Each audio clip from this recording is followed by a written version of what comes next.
یعنی وہ ویسے تو مارنے والا بھی اللہ ہی ہوتا ہے، لیکن وہ اس حوالے سے کہا جاتا ہے کہ دنیا میں اگر کوئی سمجھتا ہے نا کسی شخص کو مار سکتا ہے تو، اور اگر اللہ نے اس کی موت نہیں لکھی ہوئی تو نہیں ہے۔ موت انسان کی زندگی کی حفاظت کرتی ہے سر۔ میری سب سے بڑی محافظ میری موت ہے۔ اگر میری موت لکھی ہوئی ہے نا 2050 کے اندر، پوری دنیا مل کے بھی مجھے 2049 میں بھی نہیں مار سکتی،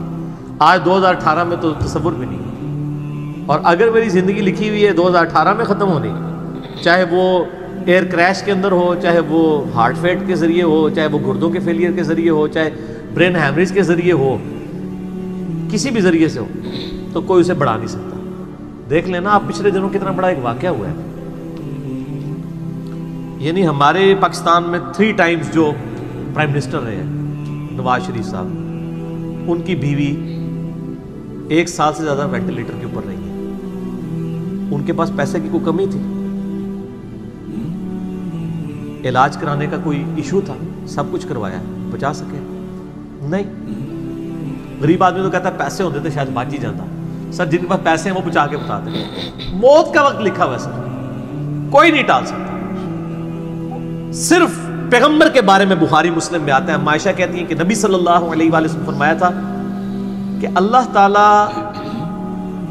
انسان جو پیغمبر ہوتا ہے نا اس کے اوپر یہ آپشن رکھتا ہے کہ وہ چاہے تو ہمیشہ کے لیے زندہ رہے، چاہے اسے موت آ جائے۔ پیغمبر کے علاوہ کسی اور کے لیے یہ فضیلت نہیں ہے۔ اور کہتی ہیں کہ بخاری مسلم دونوں میں نے وفات النبی پہ مسئلہ 163 بھی ریکارڈ کروایا، اس میں نے بتایا تھا کہ عائشہ کہتی ہیں نبی صلی اللہ علیہ وآلہ وسلم اپنے موت کے وقت بار بار اوپر سر مبارک یعنی اٹھاتے تھے اور کہتے تھے اللہم الرفیق الاعلیٰ۔ تو کہتی ہیں میں نے جان لیا کہ حضور اپنی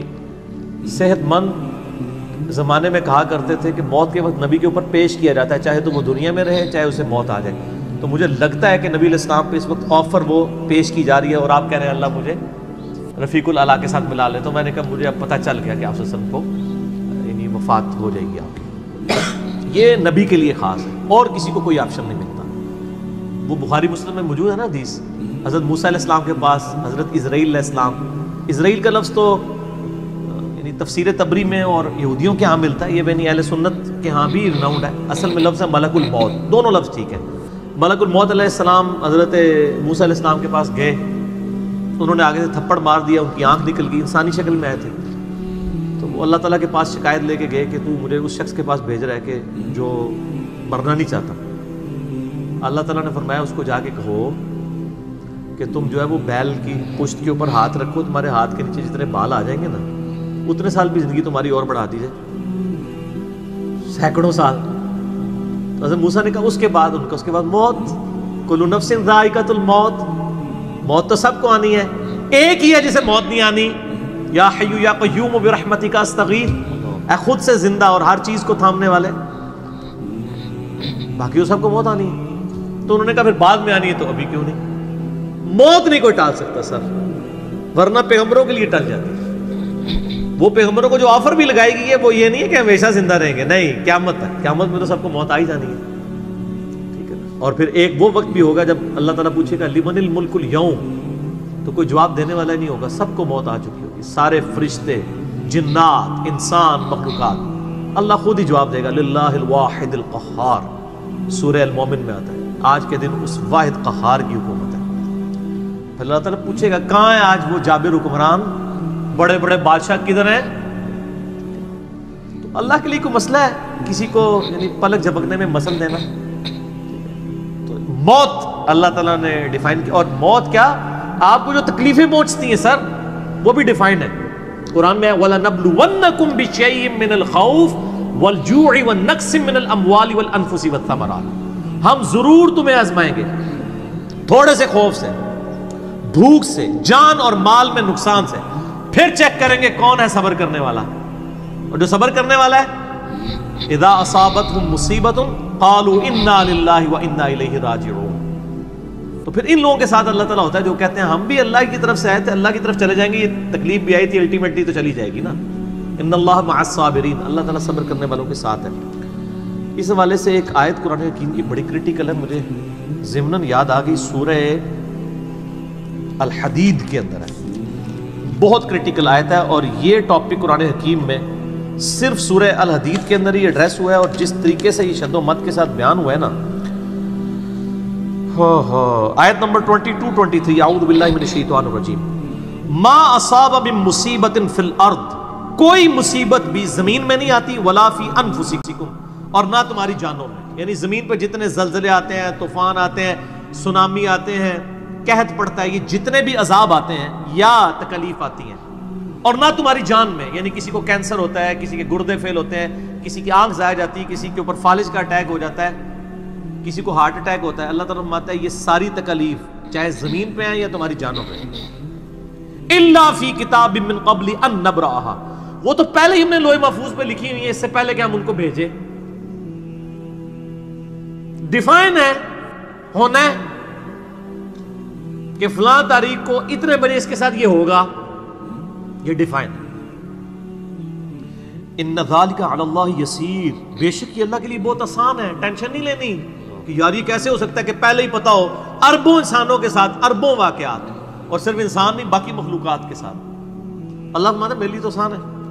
لیکن اس کی ریزن بتائیے کیوں ہے، لِكَيْ لَا تَأْسَوْا عَلَى مَا فَاتَكُمْ، یہ ہم نے اس لیے کیا تاکہ جو تم سے بات، جو نعمت تم سے چھن جائے تم اس کے اوپر افسوس نہ کرو، وَلَا تَفْرَحُوا بِمَا آتَاكُمْ، اور نہ تم شیخی بگاڑو جو تمہیں نعمت ملے اس کے اوپر، اچھائی ملے تو یہ نہ کہو بڑا میرا کمال ہے، وہ تقدیر میں تھی، ملنی تھی، اور اگر کوئی چیز چھن جائے تو افسوس نہ کرو، وَاللَّهُ لَا يُحِبُّ كُلَّ مُخْتَالٍ فَخُورٍ، اللہ تعالیٰ کو شیخی بگاڑنے والے پسند نہیں ہے۔ یہ آیت نمبر 22-23 بتا رہی ہے سورۃ الحدید کی کہ زمین و آسمان پہ جتنی بھی تکلیف انسانوں پر، جنات پر، جانوروں پر آتی ہیں وہ ڈیفائنڈ ہے، اور انہی تکلیف میں سے ایک بڑی تکلیف موت ہے، وہ بھی ڈیفائنڈ ہے، وہ کوئی ٹال نہیں سکتا، کوئی کسی کی موت کو ٹال نہیں سکتا، اور نہ کوئی کسی شخص کو موت دے سکتا ہے۔ آپ دیکھیں لوگوں نے کتنی کتنی ایفرٹس کی ہیں، خود ہمارے نبی صلی اللہ علیہ وآلہ وسلم پہ کس قسم کی ایفرٹس کی گئی ہیں، اللہ تعالیٰ نے آپ کو کس طریقے سے مکے سے نکال کے مدینے تک پہنچا دیا، اور وہ بخاری مسلم میں بڑی مشہور حدیث ہے، آپ تو درخت کے نیچے آرام کر رہے تھے، تلوار سائیڈ پہ لٹکائی ہوئی تھی، ایک عرابی آیا دشمن، اس نے موقع غنیمت جانا کہ آپ سوئے ہوئے ہیں، اس نے تلوار اٹھائی اور نبی صلی اللہ علیہ وسلم کے یہاں پہ رکھ دی اور کہا محمد آج تجھے میرے ہاتھوں سے کون بچائے گا؟ تو نبی صلی اللہ علیہ وسلم نے کوئی کانفیڈنس لوز نہیں کیا، ان کو پتا تھا هو الذی ارسل رسولہ بالہدی ودین الحق لیظہرہ علی الدین کلہ، اللہ نے اپنے نبی کے پیچھے اللہ ہے، ان کا اللہ بچائے گا، اللہ جب سنا اس کے ہاتھ کانپنے شروع ہو گئے، اس کے ہاتھ سے تلوار ہی گر گئی، نبی علیہ السلام نے وہ تلوار اٹھائی اور کہا اب تجھے میرے ہاتھوں سے کون بچائے گا؟ یہ بخاری مسلم دونوں میں یہ واقعہ، اس نے کہا آپ تو معاف فرمانے والے ہیں، درگزر فرمانے والے ہیں، تو یعنی آپ کے وہ حسن اخلاق سے پھر متاثر ہوا، مسلمان ہو گیا۔ مسئلہ یہ ہے کہ یہ کانفیڈنس آپ کو ہونا چاہیے۔ بخاری مسلم میں حدیث ہے کہ غزوہ حنین کے موقع پر کچھ صحابہ کی زبان سے نکل گیا کہ بدر میں تو 313 تھے، غالب آ گئے تھے، آج تو ہم 12,000 ہیں، کافر تو بڑے تھوڑے ہیں، اور یہ ذکر سورۃ الانفال میں آیا غزوہ حنین کا، یہ فتح مکہ کے بعد بھی ہوئی تھی یہ جنگ، مشرکین عرب سے آخری جنگ قبیلہ حوازن کے خلاف۔ اللہ کا ماتا جب تم نے یہ جملہ بولا نا پھر تمہیں بھاگنے کی جگہ نہیں ملتی تھی، حوازن کے لوگوں نے جب تیر چلائے تو 12,000 میں سے صرف 80 بندے نبی علیہ السلام کے ساتھ رہ گئے، باقی سب بھاگ گئے۔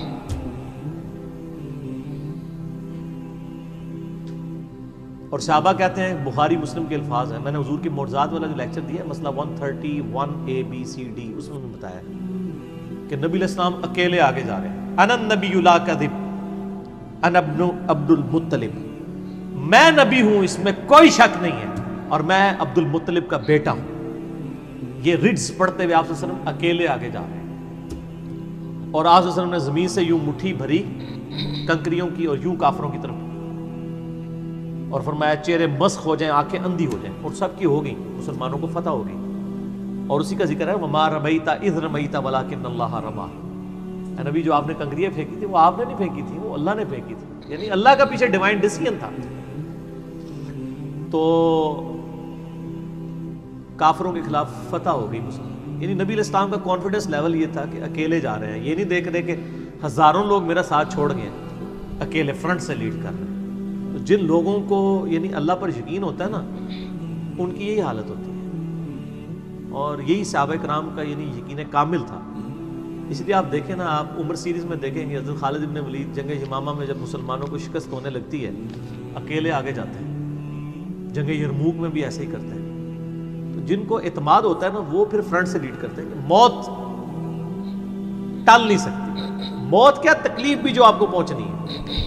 اور سر اسی کے ساتھ آپ زندگی گزار سکتے ہیں، اس کے بغیر آپ زندگی نہیں گزار سکتے، کڑ کڑ کے مر جائیں گے۔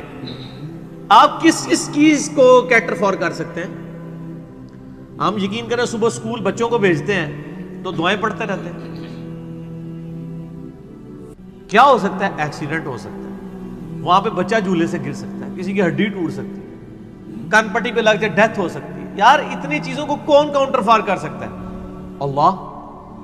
تو اللہ پہ توکل کریں، اور جب تکلیف آ جائے انا للہ و انا الیہ راجعون۔ صحیح مسلم میں حدیث ہے، نبی صلی اللہ علیہ وآلہ وسلم نے فرمایا جو شخص تکلیف کے وقت فوراً پڑھ لے